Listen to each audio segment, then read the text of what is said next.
look at him Okay. behind the camera. And I can pause if I need to, right? Yep. Okay. In my old home, I built walls that hosted destruction. I built my first wall when I was 14. My parents divorced and I kind of lost control of.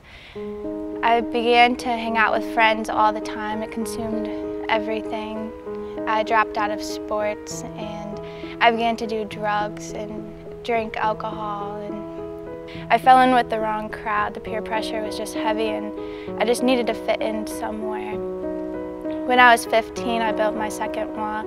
I began dating a guy and he was my first love, and I thought that we were going to be together forever, and so I gave him all of me and anything that he asked for. He ended up being mentally abusive. I lost all of my friends. I wasn't allowed to hang out with anybody or do anything. When I was 17, I built my third wall. Finally, we broke up and I lost control again that I never had. I was looking for self-acceptance. I needed self-esteem. I needed something in that kind of outlet.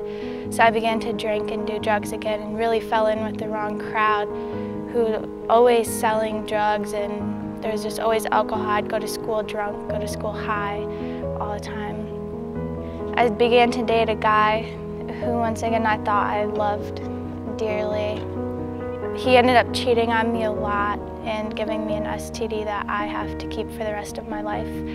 And now I have to take it to my husband and future family. I finally left him after almost a year, and at 19 I built my fourth wall. And at this point in my life, people began to say that I was a hippie because I started getting into loving things and just studying how to make society better. At that point, I was going through a stage in my life where suicide was something that I contemplated because my self-esteem had been so low and taken from me. I had nothing for myself at all. And I then built the roof to my house when I decided that the world did not care for me, but the world deserved somebody who does care. I began to invest myself into the ones around me. I began to volunteer and try to find some type of social change, something in the hearts of the people that was love. And then I saw a light through my window within my home, and it was Jesus. When I was down in the dirt, Jesus came to me and he picked me up and he made me stand tall. I wasn't searching for him, but he came to me. I read a book and it was about people who were missionaries who spent their lives doing great things and causing great social change. Jesus invested in me. He showed me love. He showed me care, and he kept all the promises that he said that he would.